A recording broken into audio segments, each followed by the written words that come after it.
Elliot Hughes, a billionaire in his early 70s known for his sharp mind and success in the tech industry, found himself stranded on the outskirts of a bustling city. His luxury sports car, a sleek black Aston Martin, sat immobile with a flat tire. Frustrated, Elliot tapped impatiently on the steering wheel, the summer sun beating down relentlessly. His phone had no signal, and for the first time in years, he felt powerless.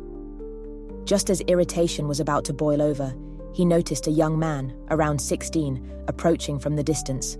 Dressed in worn-out jeans and a faded hoodie, the boy carried a small toolbox in one hand.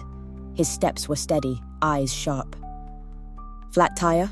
the boy asked calmly. Elliot nodded, a mix of surprise and relief washing over him. "Yeah, and no signal out here to call for help." The boy smirked slightly. "Good thing you've got me then. I'm Jake. Mind if I take a look?" Without waiting for a reply, Jake crouched next to the tire and examined it. His hands moved with confidence, fast, efficient. In minutes, the spare tire was on, and Elliot stood speechless. Reaching into his wallet, Elliot pulled out a crisp $100 bill. "Here, kid.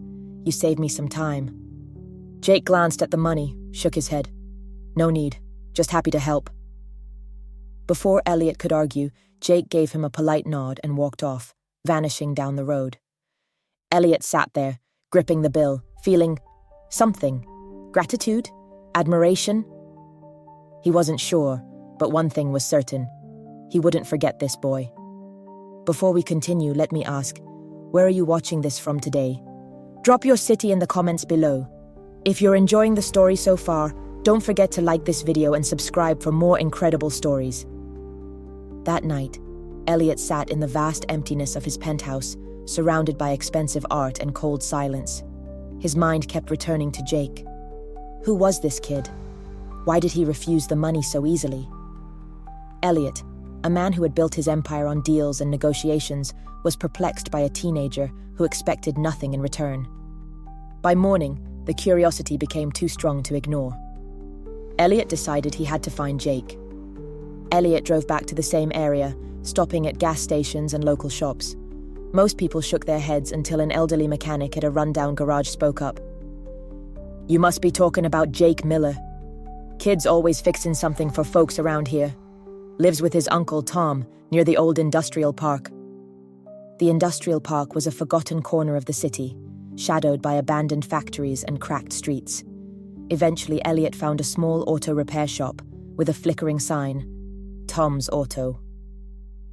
Stepping inside, Elliot was greeted by the smell of oil and metal. Behind the counter stood a burly man, wiping his hands on a rag. "Looking for Jake?" the man asked without being prompted. "Yes, he helped me yesterday. I'd like to thank him." Tom's expression softened. "Jake's out back fixing an old bike. Kid never stops working." Elliot made his way to the cluttered backyard. Jake was hunched over a rusty bicycle, tools scattered around him. When he looked up, recognition flashed across his face. "Oh, it's you." Elliot chuckled. "Yeah, it's me. Listen, kid, I couldn't stop thinking about how you helped me. I want to repay you." Jake shook his head. "Told you, I don't need anything." Elliot studied him for a moment. The shop was falling apart. The tools were outdated, and the place clearly struggled to stay open. "What if I helped your uncle's shop? You've got talent, and I can see this place could use some support." Jake hesitated. Tom appeared in the doorway, arms crossed. "We're managing just fine," Tom grumbled. Elliot smiled. "That's not what I see. I don't want to hand out charity. I want to invest in hard work." Reluctantly, Tom agreed to let Elliot fund the shop's repairs. New equipment arrived within days, the crumbling building restored to life. The once quiet garage buzzed with activity as new customers poured in, drawn by the fresh look and word of mouth. Elliot didn't just stop at the repairs. He hired mentors from his network to train Jake in advanced automotive engineering. Jake soaked up every bit of knowledge like a sponge. But Elliot wasn't just helping Jake. He was rediscovering himself.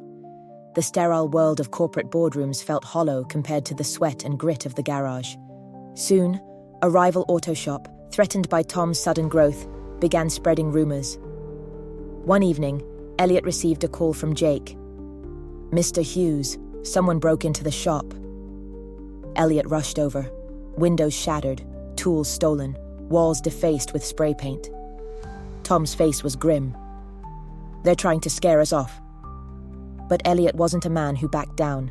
He called in security, installed cameras, and publicly confronted the rival shop. The city rallied behind Tom's auto, outraged by the sabotage. What was once a simple repair shop had become a community symbol, proof that resilience and kindness could overpower greed. Months later, the garage flourished. Jake, now more confident than ever, was designing custom vehicles, his creativity unleashed. Tom expanded the business, employing more local workers. One afternoon, Elliot stood watching Jake tweak an engine. "You know, Jake," Elliot said, "I thought I was here to help you, but I think you helped me more." Jake smirked. "Guess we're even then." Elliot chuckled, feeling a warmth he hadn't known in years. "Now, let me ask you, what would you have done in Elliot's place? Would you have walked away or changed a life? Share your thoughts in the comments. And if this story inspired you, make sure to like and subscribe for more powerful stories.